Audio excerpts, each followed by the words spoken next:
Bloodcross is going to face off against the ever-present Atomsk. All right, while we got a second, we're going to take a few questions from the chat. Chris G is not here. There's actually an SRK event going on today for Marvel called Show Matches, and I'm sure Chris G is there, hopefully representing local battles as best he can. I hope so. Did you see his devastating loss against Puerto Rican Balrog? Harsh. That really sucks to lose to something like that on a bug. It's very sad. It's a glitch. He won that match. He knew it too. You know, that one Hadouken would have been the kill. It's a shame. Yep. No disrespect to PR Rog, man. He's unbelievable. PR Rog is good, but Chris G beat him. He had it.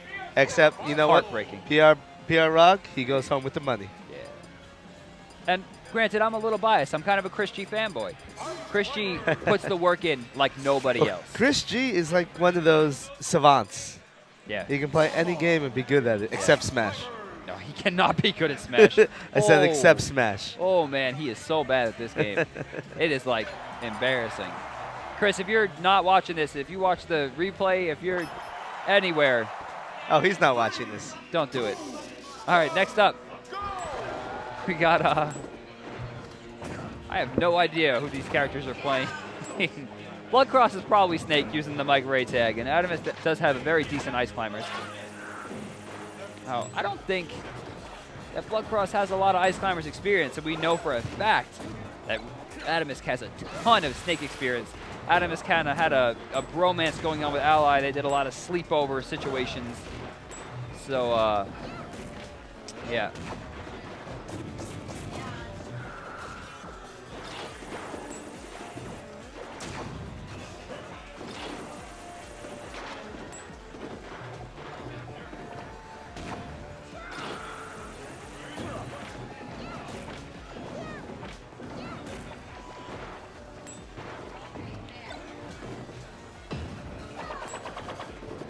That Wirecast ended? Are we live? Oh.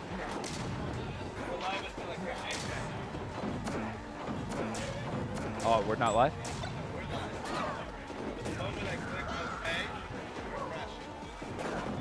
So after the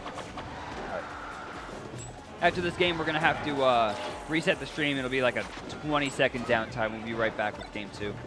But as for game 1, Bloodcross is doing a pretty good job of not losing his stock immediately to Atomsk's Ice Climbers.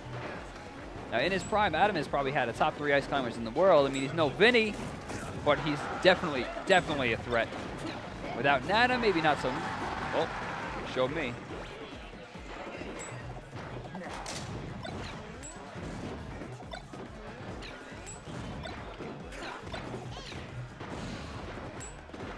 Atomsk just, Jaxel just sent me a love note.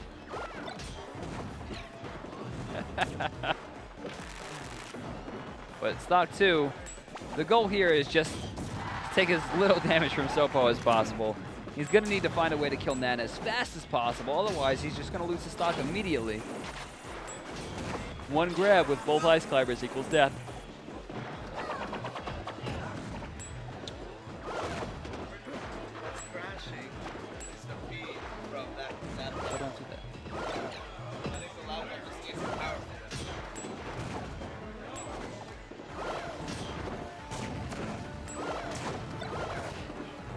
What round is this?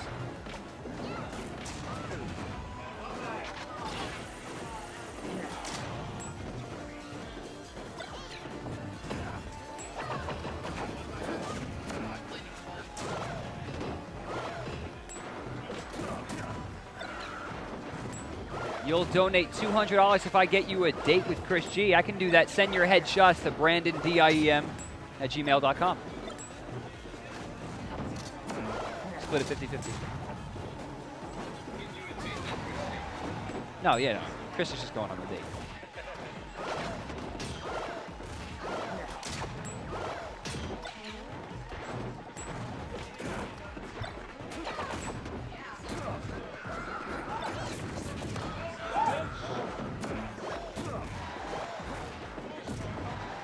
So Bloodcross is doing a pretty extremely awesome job.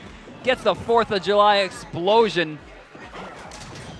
About it, 9 months or 1,000 months too early. I don't know what month it is. Oh, it's December. Christmas is coming up. Speaking of Christmas, Mike Ray actually might win this game. It's a Christmas miracle. That's what I was going for, chat. Come on, guys. All right, now if Atomsk is not able... Oh, standing on a mine. Gets the spike anyway. Just completely avoids the damage. Really good job by Atomsk. There's definitely a comeback in this situation. One grab equals death for Ice Climbers. And if, you know, Snake can kill Nana, it'll be in his favor. But as of right now... Oh, bad read by Atomsk. Expected a roll. Grabs the wrong way. Up B almost kills them. He's going to take a little bit of damage from this. Very, very greedy, very risky. Ice Climbers now have a huge deficit this late in the game. Nana's going to go off the top of the stage. Popo's going to need to make something happen here by himself. 101 tied. Mike Ray's going to be looking nothing, you know, tilts and grenade trades. You're not going to see much more. You don't want to see Snake in the air. And from Sopo, you're going to see a lot of up air, a lot of back air, a lot of forward tilt, a lot of down tilt maybe, some jabs and grabs and nothing else. See, there it is. Tilts, just control the ground space. Atomsk gets hit with a pretty random up air and loses game 1. What we're going to do is we're going to stop the stream for 1 second. Oh, no, we're going to keep going. We're going to do it until the stream's over. Right, yeah, after the match. They get it.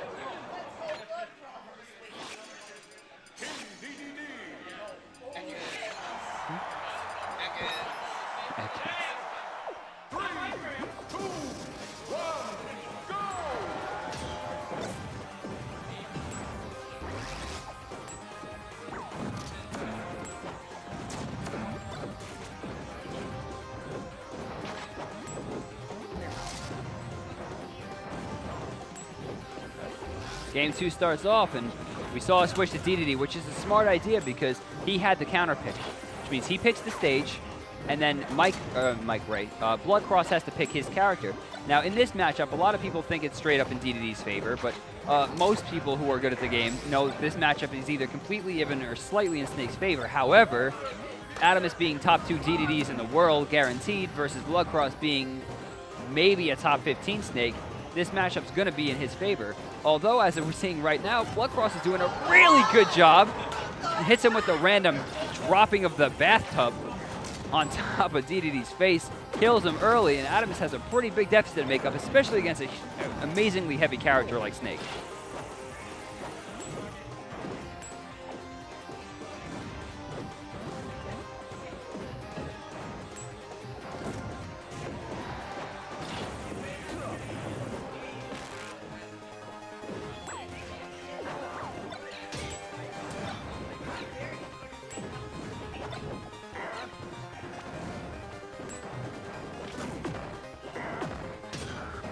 Good blocking of the grenade. Make sure he's not getting affected by those trades. He needs to take as little damage as possible. Well, of course, that's the ultimate goal. In most situations, DDD and Snake can take trades. In this case, Atomsk just needs to make a strong comeback.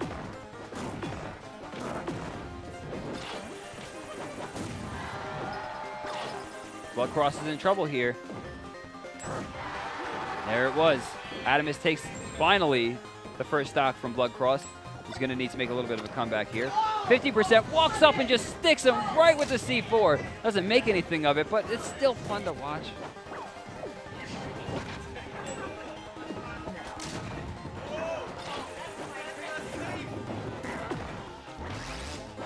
You know, I am a Meta Knight main through and through, but I love seeing Meta Knight ban tournaments because it encourages players like Atomsk to not play the character. It encourages him to play his real main, the character he knows in and out, the character he made famous, and that's DDD. And he's playing a very underestimated Bloodcross, even by me. Bloodcross is doing an extremely, extremely good job making sure that his moves are safe, taking as little damage as possible, putting out the trades when he can. He got a really early kill, but against a amazing player like Trevor is, Atomsk, it's going to be hard to keep it, especially when his character is so heavy. There's a limit to how many times you can get lucky.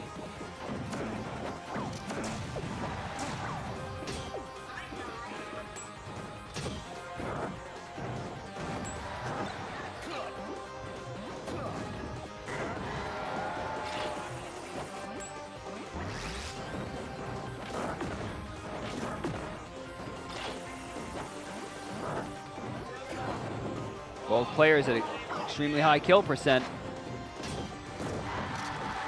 Dash attack's not going to be enough to kill DDD. A lot of other characters would have went down.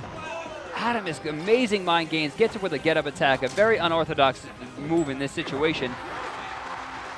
Gets through, reads his fall, gets an up smash, takes the lead.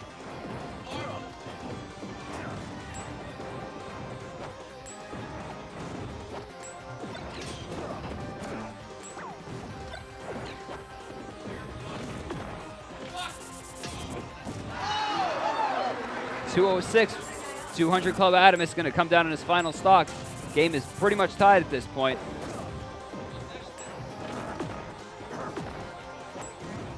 Atomsk choosing not to use the down throw train grab because it would blow up, and while both players would take damage, in fact, Mike Ray would have taken more, it still would have been a trade, and Atomsk wants to take as little damage as possible because he knows Mike Ray likes throwing out random moves that, you know, ultimately gets Atomsk killed, especially what we saw in first stock.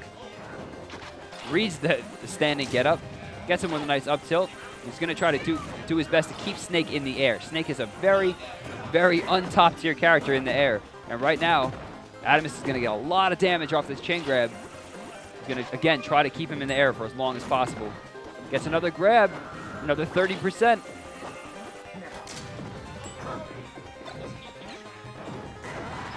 Good back air out of shield. Takes game tissue. There's what? You spit gum on the floor?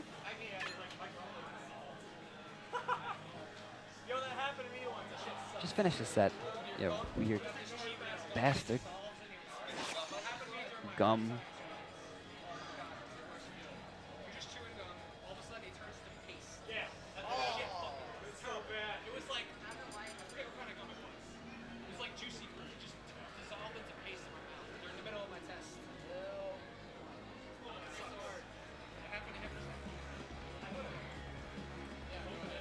All right.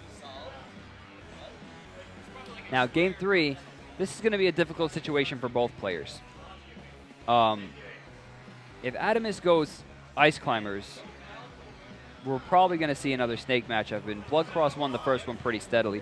If he stays DDD, we're going to see Bloodcross go Falco, which is a very hard counter matchup. If he goes Wario, however, he puts himself in a very neutral situation. While this is probably a little more in Falco's favor, I think Atomsk is going to have a little more matchup experience at top level than Bloodcross is. But I guess we'll see.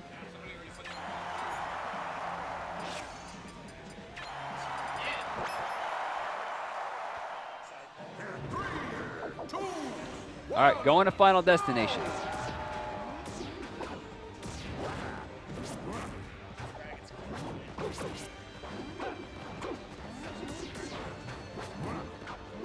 Now, right off the bat, Bloodcross has not done a good job of trying to keep the space. However, he has a chance to get a really early kill here. Squanders it, but Atomsk, not good spacing on the up B. Puts him in a real bad situation. Now he's going to have to make this all up, but Atomsk has amazing mind games, and he knows this character very well.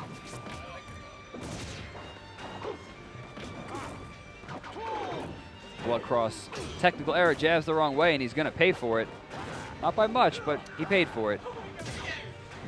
Atomsk abusing the dash attack canceled up smash, flying across the stage, and sure he's getting a little bit of damage on the Mike Ray's very predictable landing. Why do I keep saying Mike Ray? Why can't people just use their tags? Bloodcross.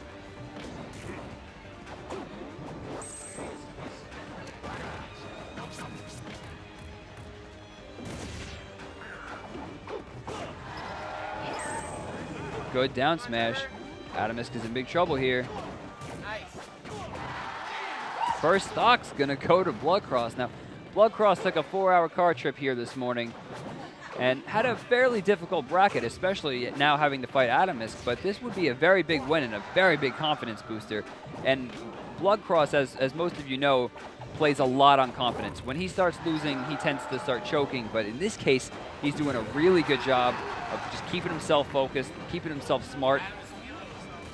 Now we're gonna have to see him try to keep it up.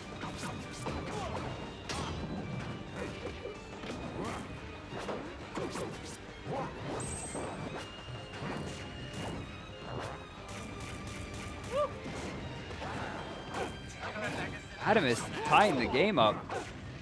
Pretty phenomenal comeback.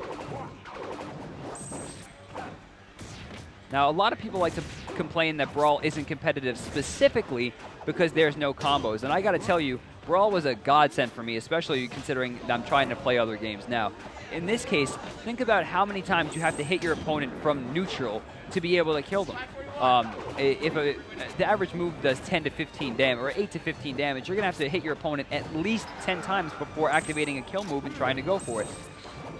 Generally, that's 10 altercations or 30 altercations per game, not including hitting the kill moves. Now, when you transfer that kind of skill over to a game like Marvel vs. Capcom, like me and Zuko have, as well as players like Meep from New England, MTVA, Crispy Tacos from Northern California, all we have to do is get one read and we're able to kill a character. So instead of 30 reads, which we're used to, we have to do 1/10 of the work and just focus on comboing, which is ultimately a lot less difficult. You just have to work on execution. And a game like this, it's a lot more mind games. And like in the match we're seeing a lot of just back and forth play from two extremely good players. Like, Atomsk was guaranteed to get on the level, but he was nervous that he might get hit. So he used his recovery move, Warrior's Up B, which has a ton of priority early, but puts him in a falling state. It was a gamble, but he played it smart because he's able to read his opponent. It's such a strong mindset, and I think that's important.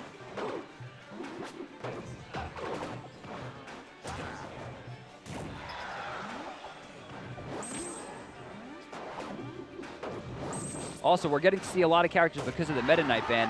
And while Meta Knight's banned, it's not because the majority of the community thinks he's broken. He's not a broken character. It's just that he's over-centralized the metagame worse than Chun-Li had over-centralized Third Strike even in 09 to 2010. And because the game still has such a strong competitive following, we wanted to up the character variety. In this case, Wario versus Falco, and Bloodcross just managed to win over one of the best players in the country.